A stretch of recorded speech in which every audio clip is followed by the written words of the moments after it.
Welcome back to Cultivating Truth. I'm your host, Robert. Thanks again for watching. Today, I wanted to take a detour from my usual sort of apologetic stuff for Catholicism and discuss a movie, namely the new Superman movie. This has been out for at least a month now, I believe. I saw it a few weeks back, and it's just kind of been in the back of my mind, just wanting to discuss it. So, again, there'll be some spoilers here, but it's been out for over a month. Come on. So I just wanted to talk about it philosophically. So I want to begin discussing the movie. Let's just start with the bad, the stuff I didn't like about the movie. The first thing off the top of my head was the language. There was some language in there that was, I don't know, it was just seemed a little inappropriate, like um, a little bit much at times. But again, it's not like it isn't like an R-rated movie, but there's swearing, there's vulgarity, and and it's in there. But they do make it work. So I'll come back to this as far as like how they make that work in a little bit.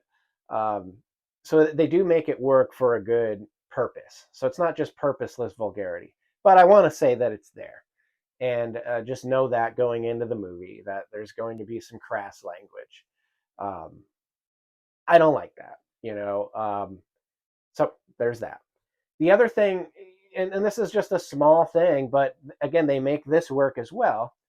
One of the aspects of the movie I didn't like as I was watching it was Lois. I just found her annoying, and and in a sense, that's kind of the point. Like I said, they're going to make it work.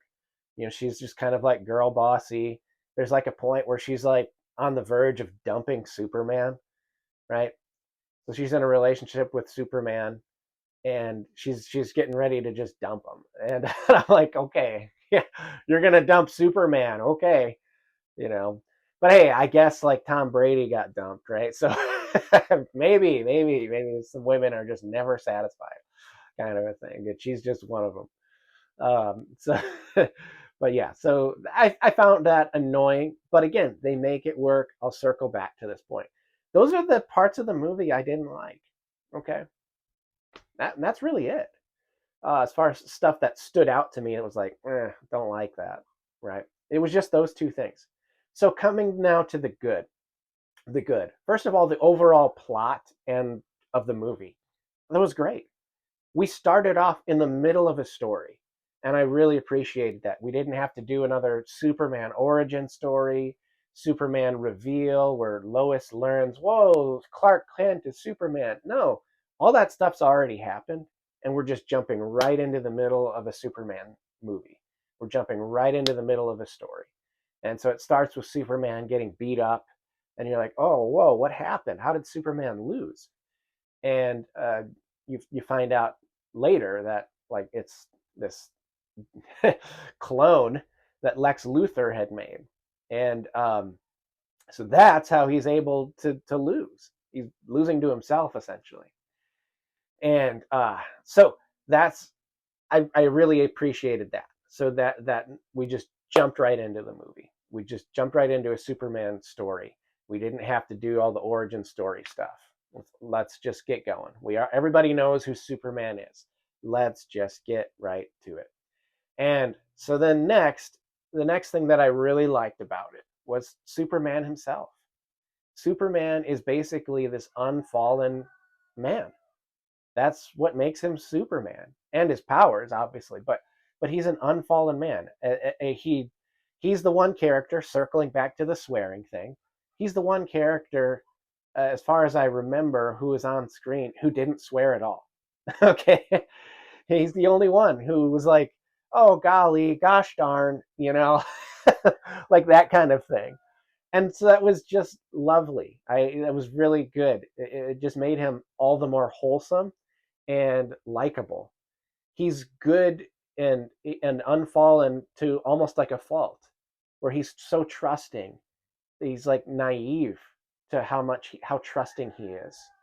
Um, it was, and so again, he's so good it almost is self injurious in being in a fallen world, and in that sense, he's like a Christ figure, right? An unfallen man coming into this world, coming into the broken world, and fighting to save it. right? So again, as a Christian, as a Catholic, um, Superman's a Christ figure, right? This is the thing with every good superhero kind of story, and I think this is why superhero stories are just appealing in general. Um, it's going to be a Christ story. It's somebody who's got great power and takes on great responsibility, as Uncle Ben said to Spider-Man, and they choose to lay their life down for those who are less than them, right? So I mean, think about it, like a super being like Iron Man or Captain America or Spider-Man, whatever. Take your pick. They could lord it over people, but a true superhero doesn't do that. They sacrifice themselves for others. And this is why I think these kind of stories are good, and particularly for young boys, um, to get these kind of stories. C.S. Lewis talked about how young boys, they need stories of dragons and knights fighting dragons because we live in a world full of dragons, right? And they need to learn to be a knight, to be a hero, to slay the dragon, right?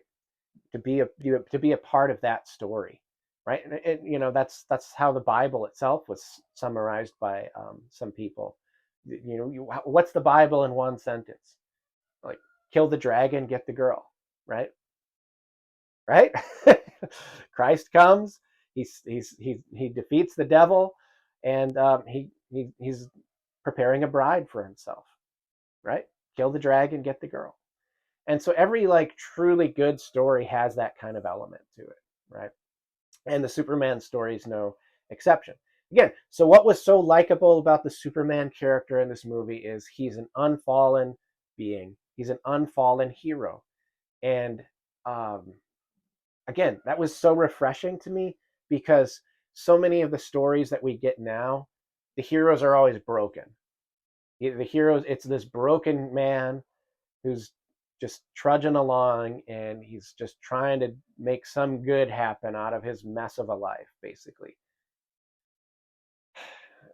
I don't know. That's kind of, it works sometimes. It's just when that's all you're getting, like almost every movie, the hero's broken now.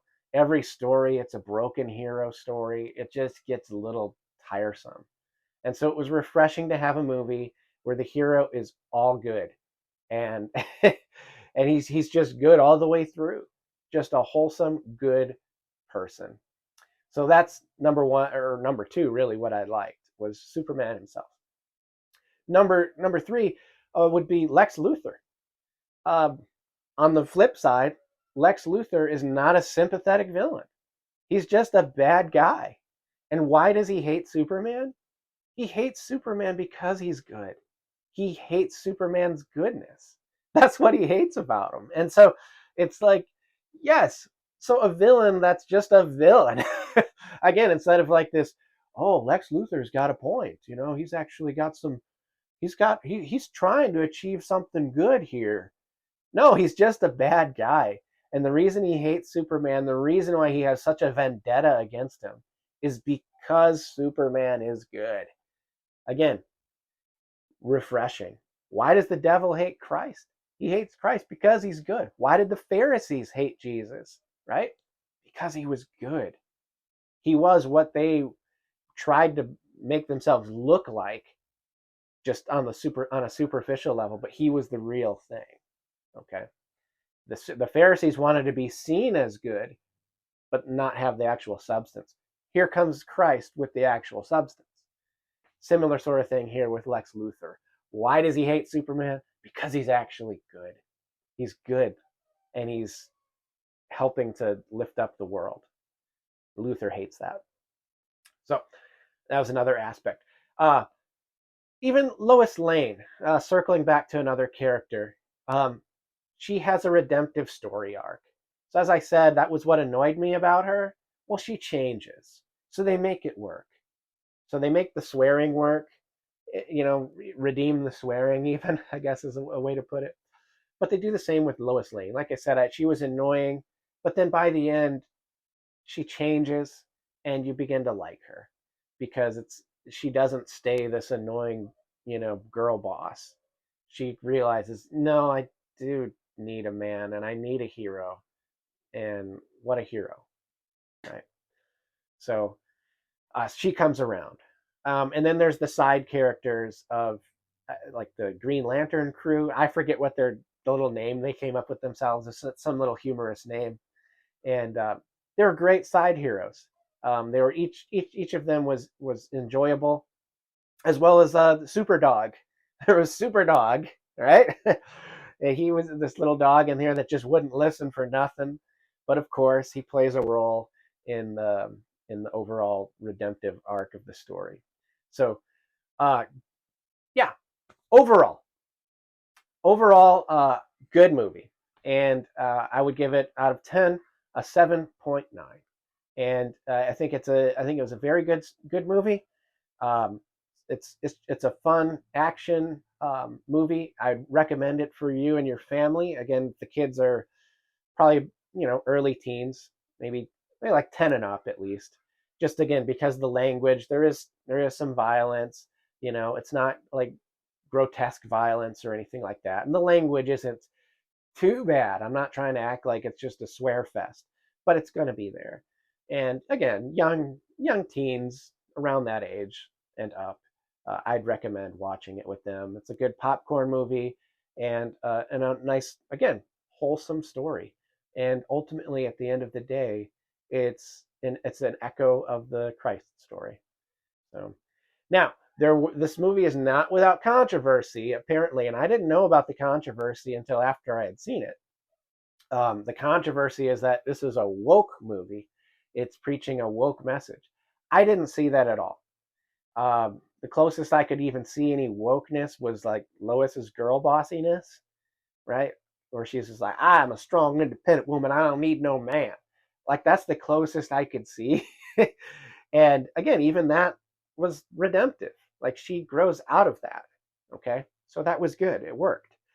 Um, but I guess the woke message was Superman being an alien and then, wanting to get rid of the aliens, right? So it's like an immigration message kind of a thing. Again, in movies and in shows where they'll cram the woke message in there. You're going to get the message and you're going to know you're getting the message and you're going to like it. It's very preachy. That was not going on in this movie at all. So I think the controversy was much ado about nothing. And if anything, it's people who just want to complain about a popular movie, and make it political. I didn't see it as making a political statement at all. I mean, it's there, but it's not like, again, it's not ham-fisted. It's not, you will hear my message. This, you guys who believe that we should have a border and people should be deported, let me lecture you now. You're getting a stern finger wagging in the form of a superhero movie. That wasn't going on at all. And if for those who thought it was going on, I think it's just you're looking for something to complain about. That's just my take. So again, overall, I would say a 7.9, and I didn't detect like overt wokeness at all. Um, it's just a good superhero movie, well executed, and again, as I said, I'd recommend it. Well, thank you again for watching. May God bless you, and may Our Lady keep you.